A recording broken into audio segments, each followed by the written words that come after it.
President Biden says a ceasefire in Gaza is much closer than it's ever been, but that it's not there yet. Negotiators will meet again next week to try to finalize an agreement between Israel and Hamas for a ceasefire and also the release of hostages. It comes after the funeral of a 22-year-old Palestinian man shot dead when Jewish settlers stormed his village.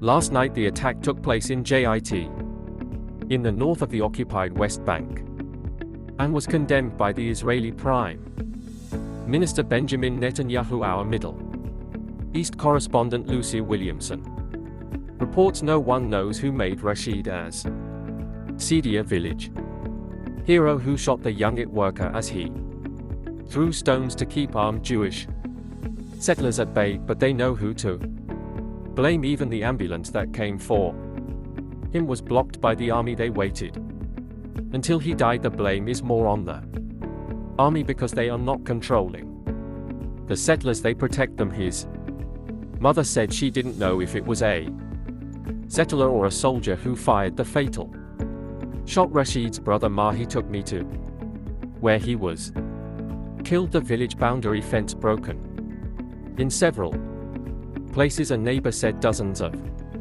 settlers gathered here last night and that he heard a hail of gunshots. He said he called the Israeli army who took 2 hours to arrive. The army said they deployed within minutes. Residents say the settlers were masked, armed and organized into groups, some dressed all in black, some all in white. Hassan was at home with his family when they came down this road. His surveillance camera caught the moment they confronted him setting fire to his car and entering his family compound.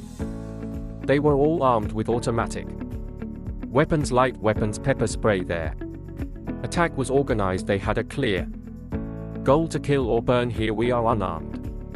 They have the government supporting them. We have nothing except ourselves. Israel is under fierce international scrutiny over settler violence in the West Bank. Israel's army says it has launched a thorough investigation into last night's attack.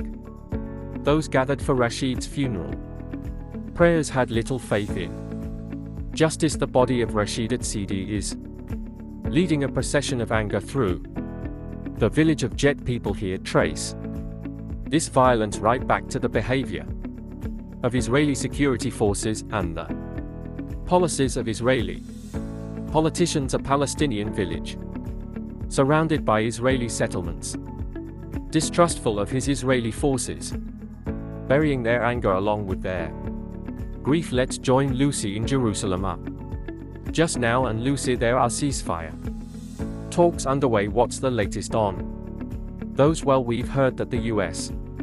Secretary of State Antony Blinken will be traveling here on Sunday to give a push to those ceasefire talks, and that comes after the release of a joint statement from the international mediators who are leading this process, including the US. They've described the talks over the last couple of days as serious and constructive, said they were taking place in a positive atmosphere, but it's not clear exactly what substantive detail has been agreed. What is clear is that there's enormous international pressure on both sides to go the extra mile this time and sign a deal.